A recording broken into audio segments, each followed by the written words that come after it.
Sound check 1, HWDSB Liaison Committee, sound check 1.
It's okay. My apologies. Thank you so much. And we are live. Okay, good morning, everyone. After a spectacular weekend, hopefully you've all had something interesting to participate in. I certainly enjoyed the Arkell concert and great events at Sam Manson, not Sam Manson, Mohawk Sports Park. There were just events happening all across our city, so very exciting to be in the nice weather and all together. So wonderful time for sure. I want to wish you all a good morning and remind you that you are advised that meetings are webcast live on the City of Hamilton's website and archived. Other individuals and media may also be audibly or visually recording this meeting, and the presentation and reports considered at this meeting are available on the city's website, and that members of the public can contact the clerk's office to acquire documents in an alternate format if they choose. And a reminder that all electronic devices not necessary for this meeting be put on a non-audible function. And we have the 5-minute time limit in place. And Madam Clerk, I'm going to go to you and ask you if there are any at all changes to the agenda. No, Mr. Mayor, there are no changes to the agenda today. That is perfect. Thank you. Could I have a motion to approve the agenda? On the agenda. Sorry, Mr. Mayor, I apologize. I didn't send this in advance, but I had hoped to amend the agenda to add one item under other business, if that's possible. That is possible. What is the item? I'd like to just add a brief discussion on the council decision regarding the designation of Ancaster lands on the heritage inventory, just from a process perspective. Okay, thank you. Anything else on the agenda?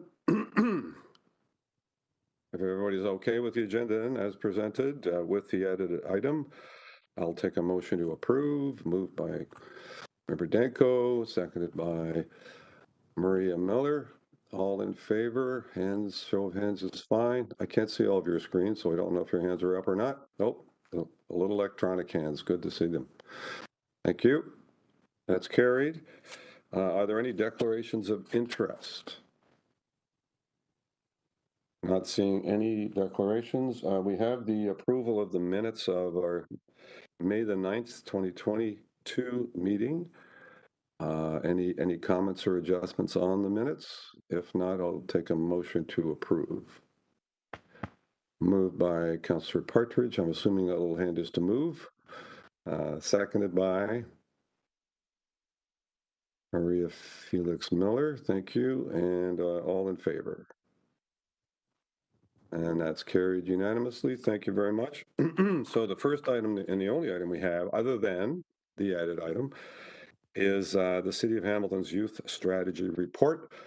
I will introduce Jesse Williamson, our Project Manager of Strategic Sport Initiatives, and Jenna Azam, the Youth Steering Committee member, to present the adopted, council-approved youth strategy, adopted on March 30th, 2022. Always great to see you, Jesse, and welcome, Jenna. And the floor is yours. And I know you have a presentation, Jesse. So yes, thank you, Mr. Mayor.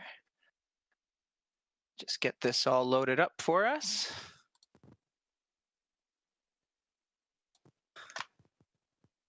All right, wonderful. So good morning and good afternoon, everyone. Thank you so much for having us today. My name is Jesse Williamson, and I am the project manager for Strategic Youth Initiatives. I am a member of an integrated youth team in the Children's and Community Services Division of the Healthy and Safe Communities Department. Also here with me is Jenna Azam from the Hamont Youth Steering Committee.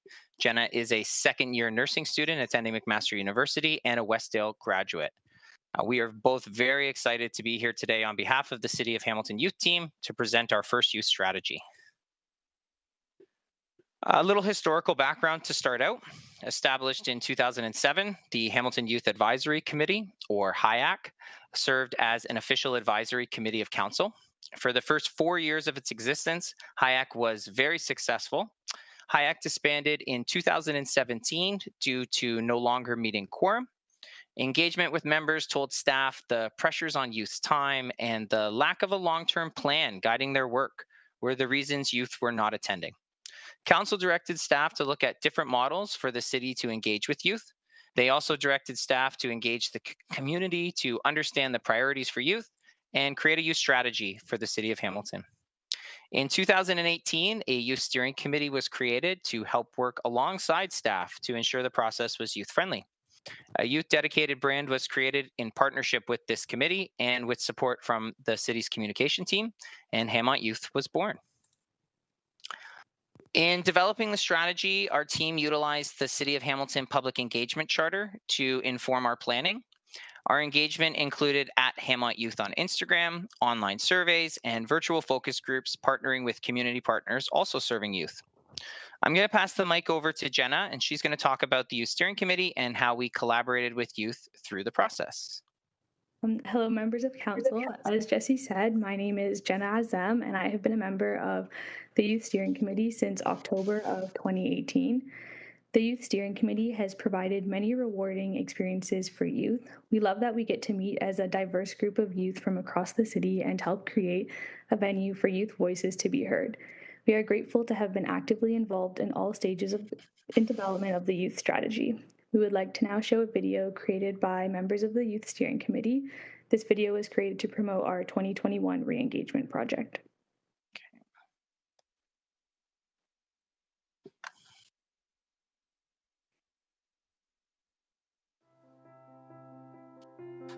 For the first time in Hamilton's history, young people are beginning to outnumber other demographics.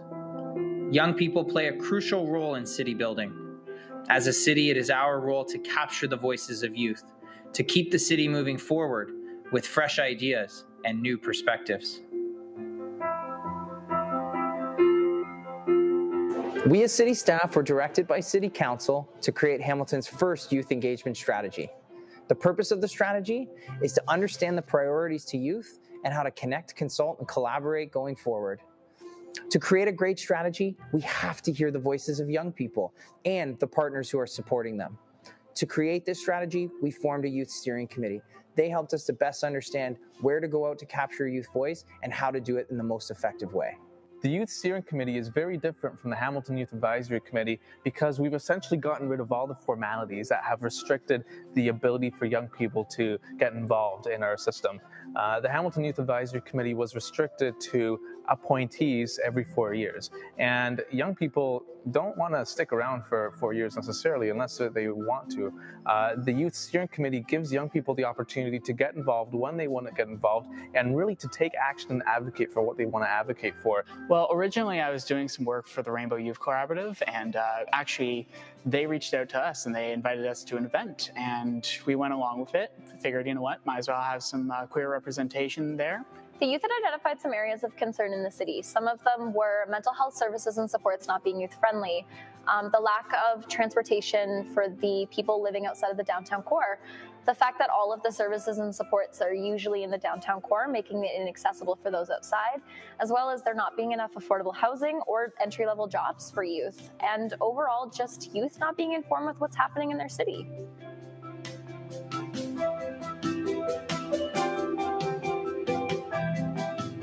COVID-19 has changed the world, so the Hamont Youth team is heading back out into the community to see how the pandemic has changed the priorities.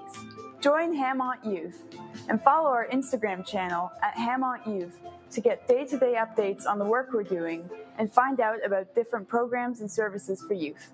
Join us.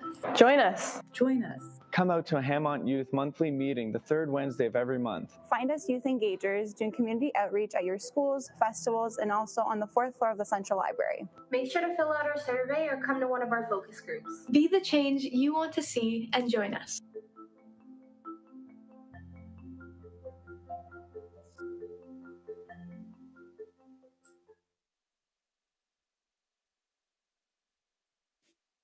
I would like to acknowledge Nicola Monrolo, a longstanding member of our Youth Steering Committee who led the development of this video. Thank you, Nicola. The re-engagement efforts were completed 100% virtually from July to September of 2021. In total, we engaged 629 youth, parents, and youth-serving agency partners. 528 surveys were completed, and 101 stakeholders participated in focus groups. The Youth Steering Committee assisted with all areas of planning, recruitment, and helped facilitate the focus groups. We also conducted an environmental scan to understand the current youth landscape in 2021. On the screen, you will see some key highlights outlining what we currently know about youth 14 to 29. According to census data, there are 104,565 youth ages 15 to 29 that live in Hamilton. The re-engagement project highlighted what youth love about Hamilton and what areas we need to work on. From the engagement conducted and in collaboration with the Youth Steering Committee, the following top 5 priority themes have been identified: access to mental health and addiction supports, access to employment and training, access to safe and affordable housing, enhance safety and sense of inclusion, and enhance youth engagement and leadership. Each priority theme has objectives, next steps, and highlights key stakeholders to support the work moving forward. These steps listed on the screen have been identified for the implementation of all objectives across the entire strategy. Continue with the development of the Youth Steering Committee, continue Staff Steering Committee to ensure cross-departmental collaboration, organize an agency partner steering committee, continuation of the youth engager role, promote and build capacity of the city youth team, design an evaluation framework, and complete an annual report. And I'll pass it back to Jesse. Thank you very much, Jenna. The youth team has created strong partnerships with HWDSB. The Hamilton Youth in Construction program is a partnership between our city youth team and Leuna Local 837. The program offers 10 weeks of training in construction craft worker, and Hill Park learning staff are valuable to the program as they assess the students' high school credits. Students obtain 2 credits after completing the Hamilton Youth in Construction program, and some have graduated with their grade 12 diploma as a result. The HWDSB also has offered support for these students who need to obtain their grade 10 math credit through the Hill Park Adult Learning Center.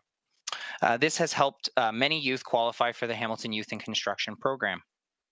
Our Learning, Earning, and Parenting program supports young parents aged 16 to 25 who are in receipt of Ontario Works obtain their high school diploma.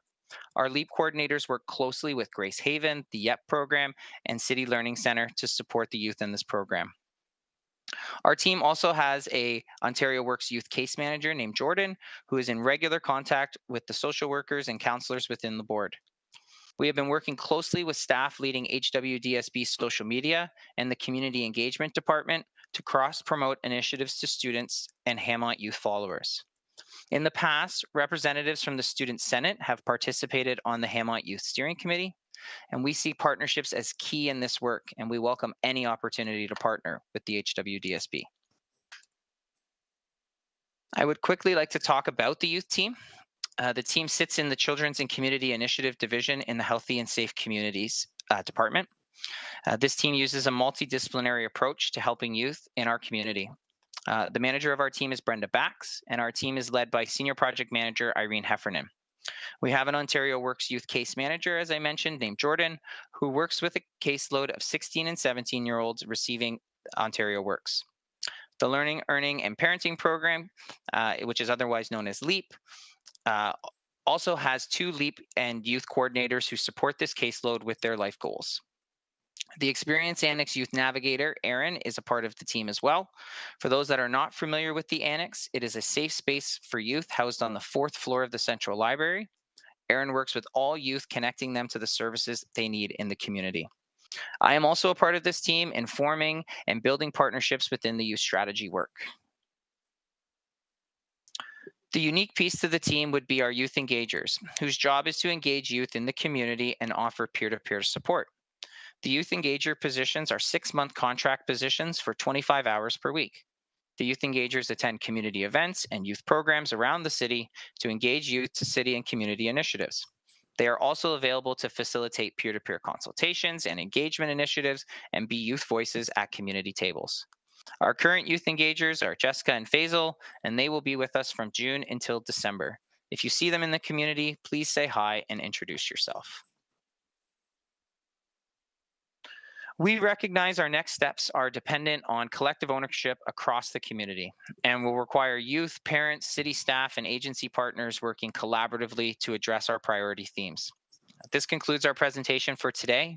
We thank you very much for your time and your support in helping to make Hamilton the best place to raise a child and age successfully for our youth. Are there any questions? Thank you. Thank you, Jesse, and thank you, Jenna, for the great presentation and the great work on continuing to pull the youth strategy together. It's been a journey, and I really appreciate the ongoing kind of adaptability of kind of catering to the needs of youth, not catering to, but being sensitive to the needs of youth as they are mobile and still giving them opportunity to contribute on an ongoing basis, I think is a very wise decision indeed. So look forward to the continued evolution of this very key and important strategy. Any questions of Jesse or Jenna on the strategy itself? Yes, Don Danko. I believe Councillor Partridge had her hand up first. I can wait. I'm looking in the chat to be informed here, but Councillor Partridge, go ahead. My apologies, Mr. Mayor. I'll start putting it in the chat. Thank you, and Jesse and Jenna, thank you so much for your presentation. And I think, Jesse, were you not at my community council just a couple of months ago doing this presentation? Yes, Councillor, we were. Yes, thank you. And I just wanted to recognize you, and I believe Irene was there as well. And, you know, it's wonderful to see this come together. As the mayor said, it's been quite a journey. My question through you, Mr. Mayor, is with the Rib Fest coming up in Waterdown and so many other events, I believe the Winona Peach Festival may be back on. Do the youth go out to, is there a booth at these events where they get to know people, Rockton Fair, Binbrook Fair, all of that? Through the mayor to the councillor, yes, Councillor Partridge, that's the role of the youth engagers. The youth engagers will be out all across the community at a variety of community events. We were down at the Rally Court on Friday for the opening there with our youth engagers, walking around and meeting youth in the community. We plan on going to Festival of Friends, the Binbrook Fair, all over the community to engage. And we work with our youth steering committee and our youth engagers to determine what our booths look like and how we are engaging youth at those events. And I'm really excited. It's going to be a great summer. That is wonderful to hear. And I would encourage you as well, if appropriate, to reach out to Healthy Youth Network, Penny Deeth. And I know you know Penny, and you've I believe you and Irene have met with her several times. Just you know, to see if there's some collaboration out in the various communities. Thank you, Mr. Mayor. I appreciate it. Thank you. It would be, I think, great if all members of council could continue to share the connection to the youth strategy and information around where they're going to be and how they're going to be engaging in our community, because I think we all have followers on various platforms, and I think we can be a significant part of sharing the message. So I would encourage Jesse maybe to work through our office to help inspire members of council, myself, and others to continue to share the message in the broader community. Member Danko. Thank you, and through you, Mr. Mayor. Thank you so much, Jenna and Jesse, for the presentation today. And I want to acknowledge Trustee Deeth had requested that we have an update on the youth strategy. So as she was sorry not to be able to be here today, but certainly we'll be sharing the information with her. A couple of questions that I had related to how we can continue our work as partners as a school board, and how we can maybe leverage our access to youth in Hamilton, recognizing that the video is from 2019. So you've had to do this and build your strategy throughout a pandemic where in-person access would be more challenging. So I heard that our communication area is being supportive and sharing out shared messages. And there's a number of opportunities through Student Senate to connect with students. Is there a plan to actually go into schools as we're hopefully heading back to a normal school year in the next year, for whether it's a presentation at an assembly or to perhaps older grades? Is there any discussion or thought about doing that in schools? Okay, thank you. Jesse? Through the mayor to Member Danko, yes, that is on our radar, and again, that's where our youth engagers play such a crucial role. We recognize that young people are assets in our community, and they bring amazing talents. I'm also not 25 anymore, as much as I may want to wish that I am, and so young people obviously connect much better with young people, and so our youth engagers, they just started at the beginning of this month, being back from the pandemic. And so we are very excited about those possibilities, and we're working with friends at the Community Engagement Department to make that happen. Thank you. Through you, Mr. Mayor, I think that's fantastic news. And if there's anything that we can do to make sure that we're helping you have the right connections, I think opportunities in schools directly with students, it's just going to help one get the message out that this is something that students can engage in and our youth can engage in. But it's going to meet them where they are. And I love that you're doing the events, because again, if you're not going where students and youth are, it's sometimes hard to get their attention. There's so many things pulling it. Thank you so much. That's great. Any other questions of Jesse and Jenna? Not seeing any, so I just need a motion to receive the presentation. It has been approved by council, so we're, obviously this work is ongoing, and hopefully we can collectively all put our shoulder to the wheel to get the message out there so that youth can understand and appreciate what resources are available to them and how they can engage in this process. So moved by Member Danko, seconded by Councillor Partridge. All in favor of receiving this? I see lovely hands. Thank you.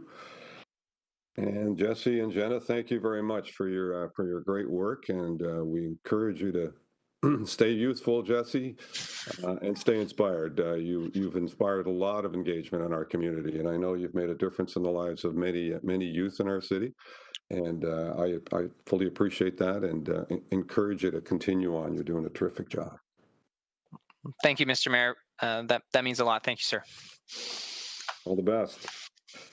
We have an added item now. No other items on the agenda, actually. The added item was the added item by Member Danko. So on that then, go ahead, Dawn, and speak. Thank you. Yeah. Thank you through you, Mr. Mayor. If you'll just allow me to just set some context for what will be sort of a process question. I wanted to just acknowledge that there has been a council decision that relates to school board property. I know that just through this presentation and through our discussions, the reason we're here and we have this committee is because we've got shared stewardship for the youth in our community, our students. We've got 50,000 in our board, their families, staff, and so on. And I have to say, without debating or talking about the decision itself, I was disappointed by the number of disparaging comments that were made at the meeting where the decision was made with respect to our board, because we are here as a partner and have always sought to be a collaborative partner with council. And that's not a reflection of all councillors, but there were a number of comments made.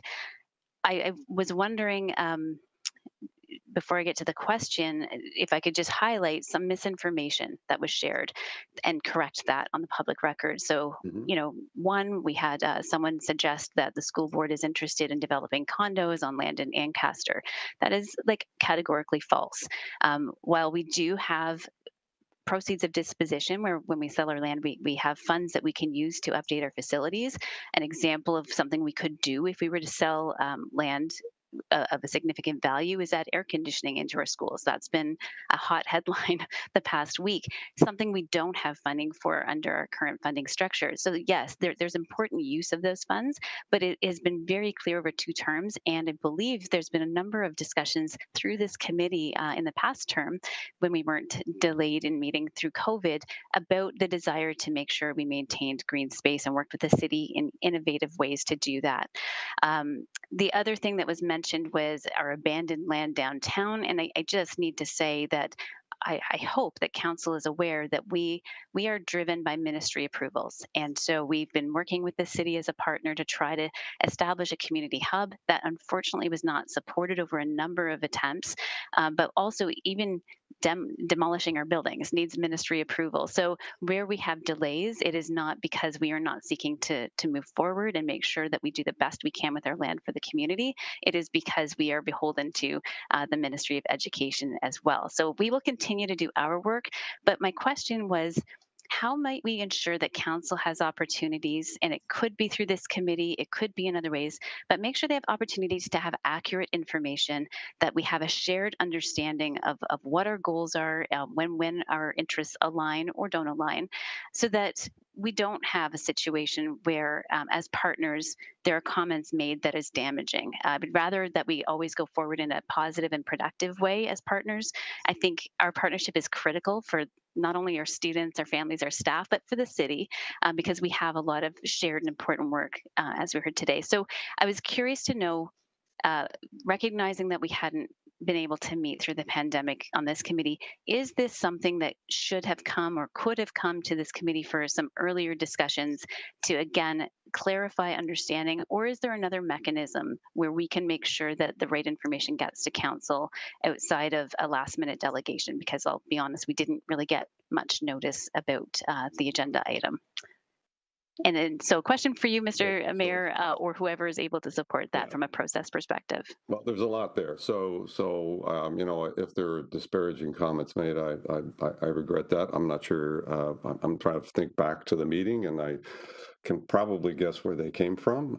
And you know, councilors are passionate about their communities, and might say something to bolster their position that may not be necessarily complimentary to anyone else. So I apologize for that. It shouldn't happen, in my view, but you know, I wish that folks would be more diplomatic in some of these matters, but unfortunately that isn't always the case. So I think there's room for you know, maintaining this good relationship, and it has been a good relationship, by the way, overall.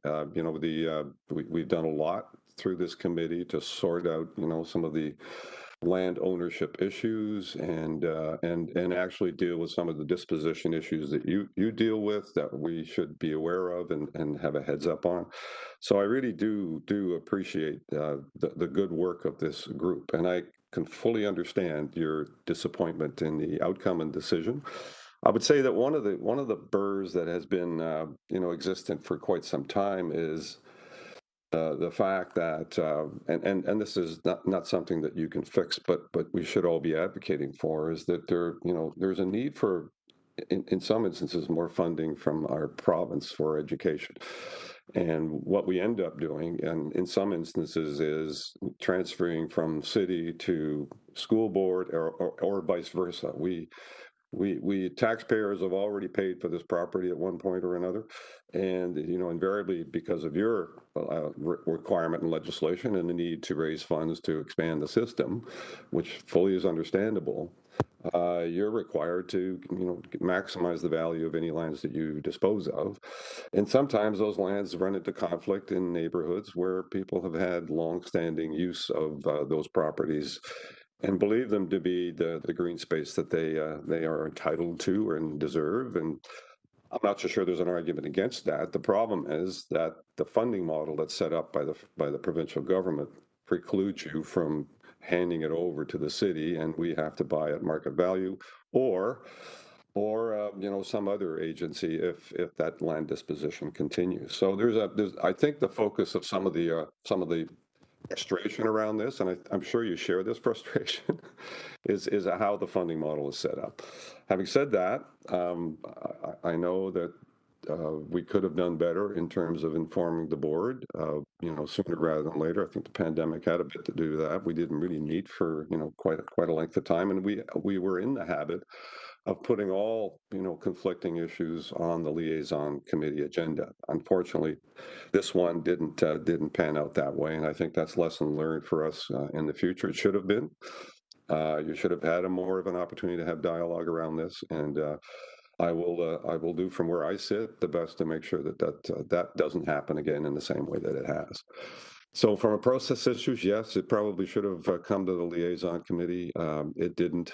Um, uh, it should have, and hopefully in future, all of us, including staff, will be mindful of ensuring that there's robust discussion between all concerned, to especially when we are in such tight partnership on this issue. I mean, these are community benefits.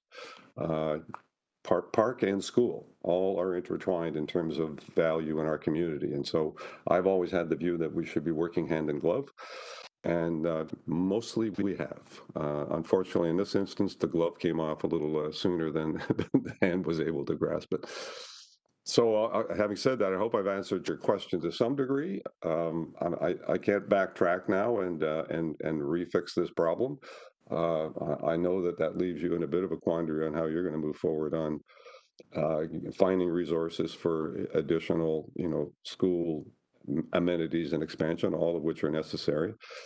And I would suggest that maybe collectively, school board and city needs to start talking to our provincial government about the funding model, because it's been a problem for a long time, and it's not going to go away anytime soon. And we have lots of, as someone said, there's lots of lands that you own that you might be interested in disposing of, and the value of it now is so high that municipalities could hardly, afford to be picking them all up. And so, what's the way forward? And when it comes to areas of parkland or park space that people, at least treasure or appreciate, the city's been pretty good on picking up those parcels at market value with the school boards. But that's going to get much, much more challenging. And so there needs to be a different sort of process to help fund these arrangements that will both help fund the system that you're so, ably looking after, and the, the kind of green space that we all treasure. That's a long answer. I apologize for that. But that's kind of where we're at in terms of some advocacy that I think needs to happen with the provincial government to start looking at how do we rectify some of these issues, because it's going to continue to be a lingering problem, especially now with the land value being so high. It's going to get very, very difficult for the city to be a good partner in terms of acquiring lands that might be green space. So I'll ask for your response, and anyone else's. I feel free to take as long as I did. Thank you for that. And thank you, Mr. Mayor, just for the acknowledgement, and for helping me understand, where we could have done better in process, recognizing the time that we've been in. I do appreciate that. And really looking at going forward, how do we avoid this situation rolling out in the way that it did in the future. So I appreciate hearing your comments and suggestions. I was going to suggest and perhaps ask how we might advocate to the ministry to reconsider the funding model when we look at our preferred partners. They're typically school boards, they're the cities that we live in, and you're correct. It is a really challenging model where basically the same taxpayer has paid multiple times for a property. That same taxpayer pays provincial funds, so wherever they come from, there is that. That doesn't change. However, it does result in investment where it may be needed in a specific local context. So I don't know, from this committee's perspective, is that something that we take back to our respective council and board and think about how we might collaboratively pen a letter or a proposal to the ministry to ask for changing that funding model? Is that something that the committee would have interest in bringing back to our tables and seeing if there's a collective will to move forward with that? Certainly, from my perspective, happy to hear from anyone else. But I think we could certainly ask our staffs to come up with, a point of advocacy. And we have government relations, person in the city of Hamilton that we rely on to share the message with the province. I'm sure you have as well. So why don't we bring those folks together and kind of think about how can we collectively, as a city and as a school boards actually. I think we should include the other school board as well.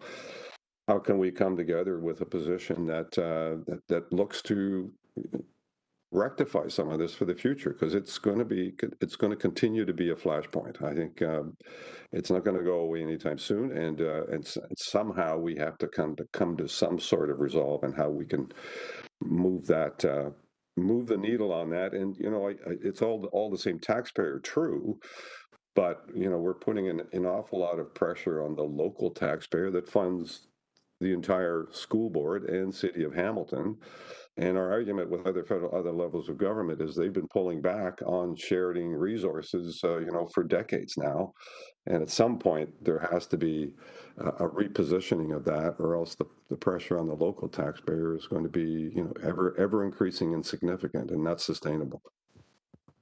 So I would agree, and we would ask our kind of government relations staff to come together and say, what position can we both agree to that we can then advocate to the newly elected provincial government too. Councillor Partridge, I see your hand up, so feel free to jump in.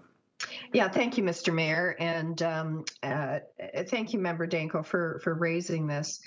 Through this committee, we've come a long way in terms of having a good partnership, and I would encourage one of you or both of you to put a formal motion forward to do exactly what it is you've just talked about doing, with staff bringing back perhaps a strategy of how we can jointly approach the ministry at the provincial level.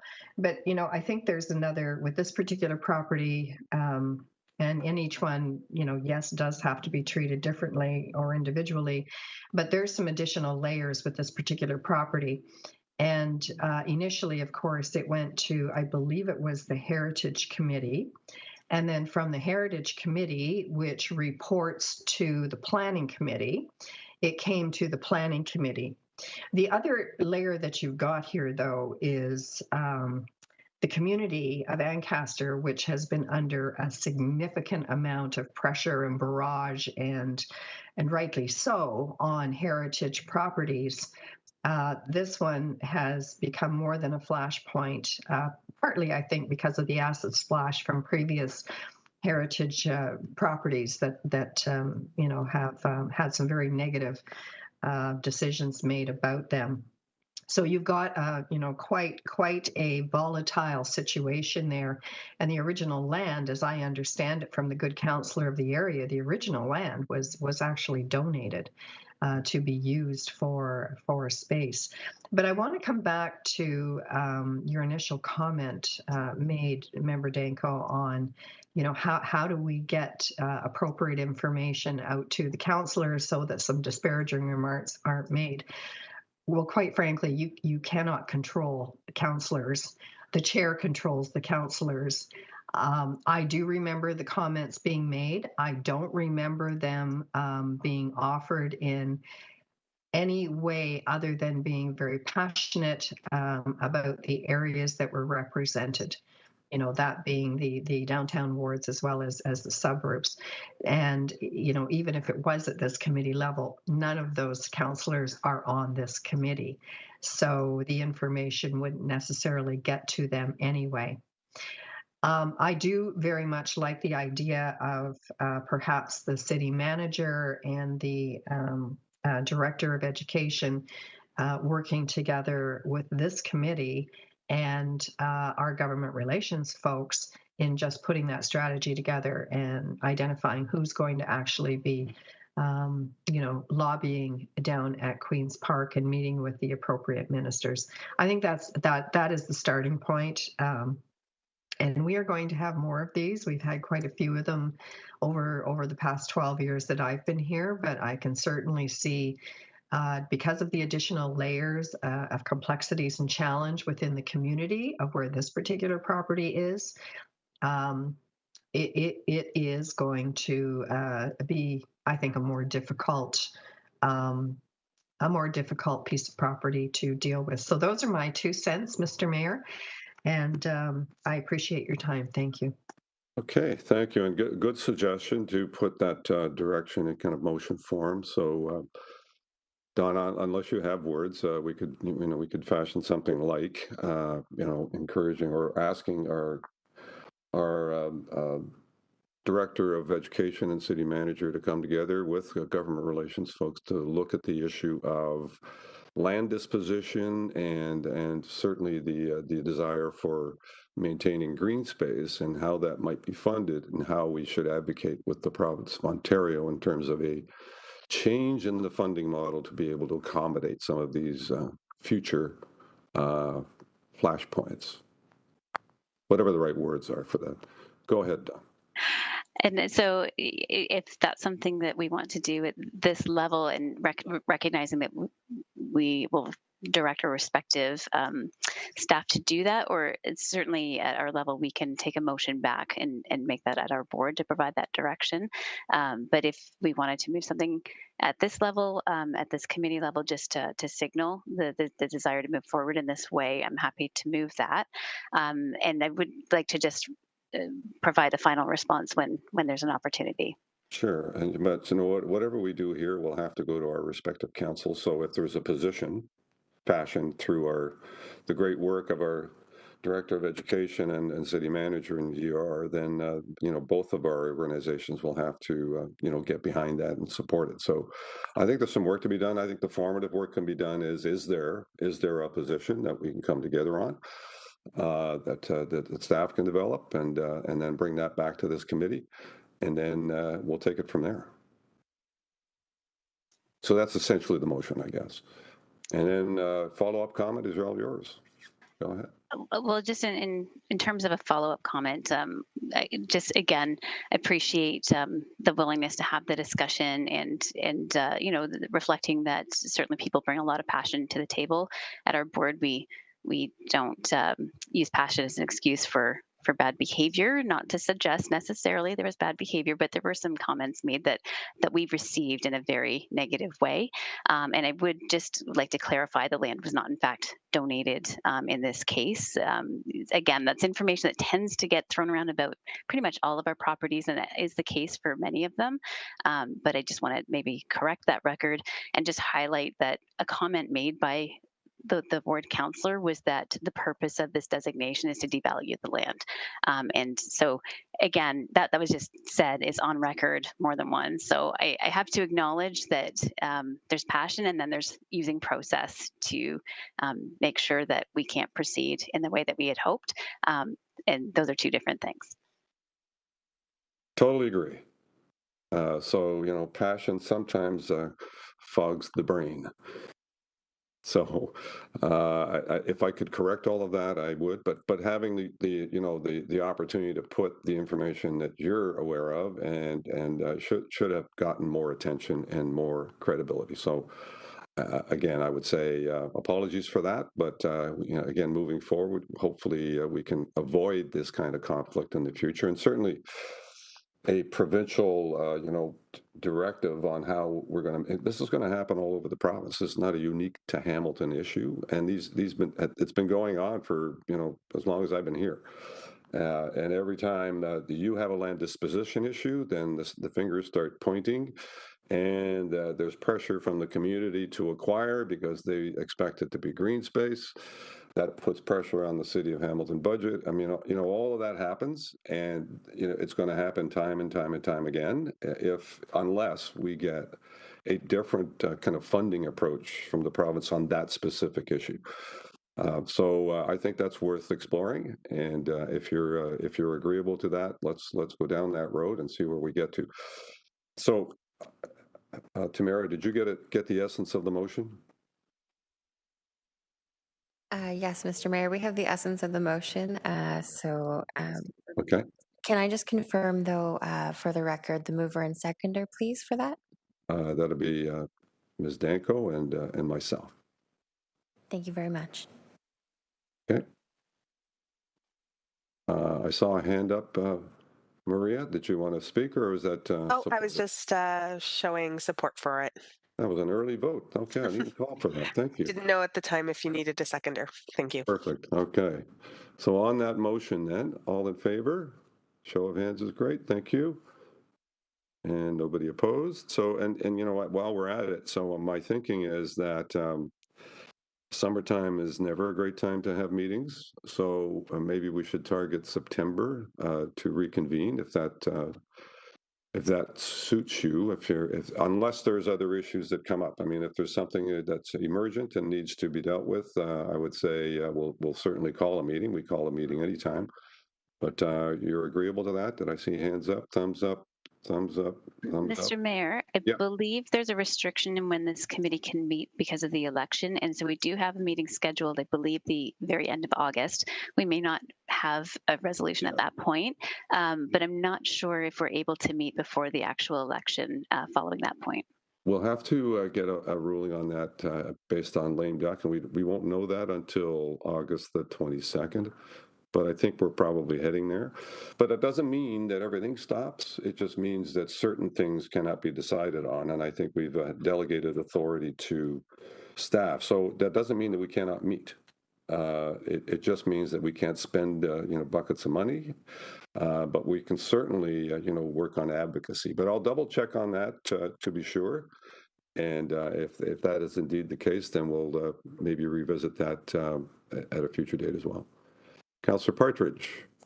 Yes, thank you, Mr. Mayor. I just wanted to mention that I believe the final council meeting is September the 28th or some point in time towards the end of September. So, we could probably meet before that date, but as you said, you'll follow up with clerks and get a ruling on that. Thank you. Yep, will do. So we won't know that until we get the final count on who's in and who's out. But that doesn't mean that we won't be able to meet necessarily. So we'll deal with it when it comes. So you're all good with at least targeting September. If there's any barrier that comes in the way, we'll certainly let everybody know. In the meantime, we are going to ask our good staffs to kind of advance the notion around what we just talked about. So no need to kind of sit back on that. I think that's something that needs to continue to move forward. So let's do that. Any other issues, any other items for discussion? All right, all is quiet in the hammer. Thank you all very much. And if I don't see you, I'll have a great summer. And we'll see you in the fall for sure, but I'm sure I'll see all of you long before that. Thanks, staff that are here. Much appreciated.